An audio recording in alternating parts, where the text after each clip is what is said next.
আসসালামু আলাইকুম সুপ্রিয় দর্শক, আশা করি আপনারা সকলে ভালো আছেন।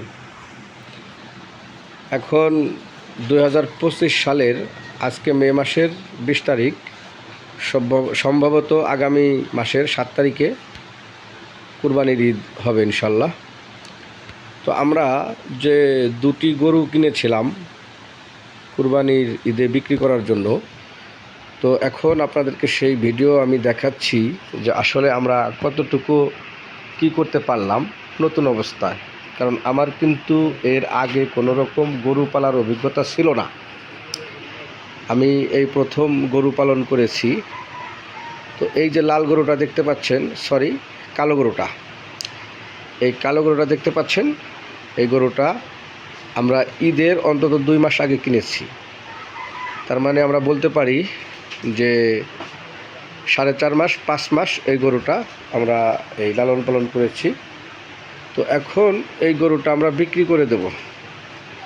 তো এখন কীরকম দাম যাবে সেটা আনুমানিক বলতে পারি না, তবে আমরা ফিতা দিয়ে মাপছি, সেক্ষেত্রে হয়তো গরুটা 5 মণ হতে পারে এই ধরনের। এখন কুরবানির বাজারে এটা কীরকম যাবে জানি না।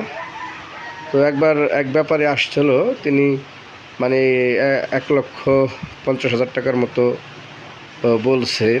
তো বলে আমরা যখন বলছি যে নিয়ে যান, তখন আবার সে আসেন নাই, চলে গিয়েছেন। যাই হোক, সেটা তার ব্যক্তিগত ব্যাপার। তো দাম দেখানোর জন্য আমরা আর কি বলছিলাম, তো সে এইরকম দাম বলে গেছে। তো এখন দেখা যাক যে আমরা কি করি, আগামীতে আরও কত টাকা কি যাবে সেটা বলতে পারি না।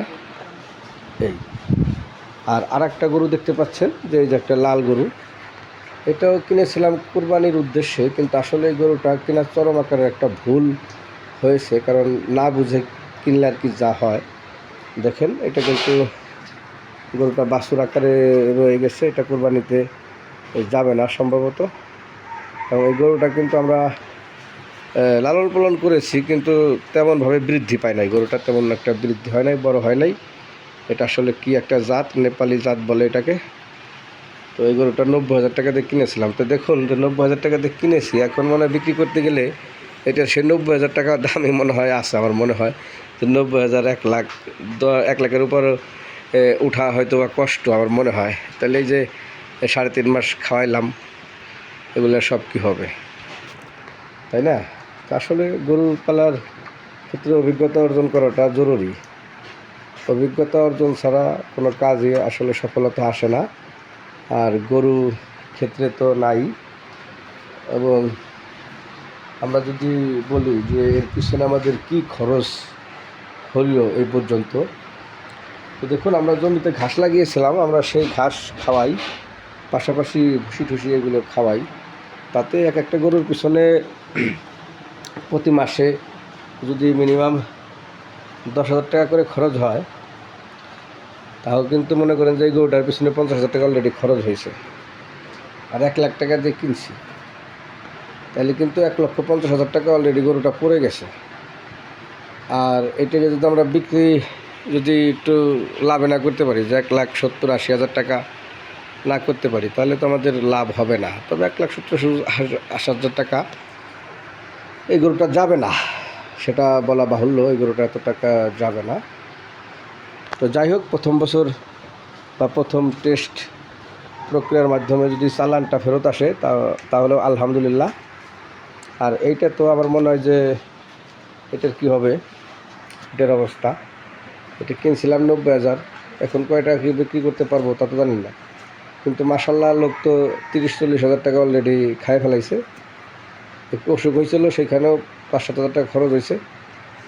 তো মোটামুটি দর্শক, এই হচ্ছে আমাদের গরুর অবস্থা। সমস্ত কিছুই আপনাদের জানাইলাম। দেখা যাক আগামীতে কি করি। তো দর্শক, গরু পালনের ক্ষেত্রে অবশ্যই চিন্তা ভাবনা করে গরুর খামার দিবেন।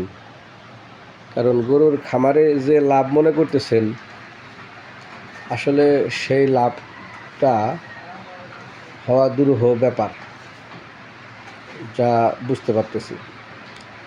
লাভের অংশ শূন্যের কোঠায় থাকে। কারণ যে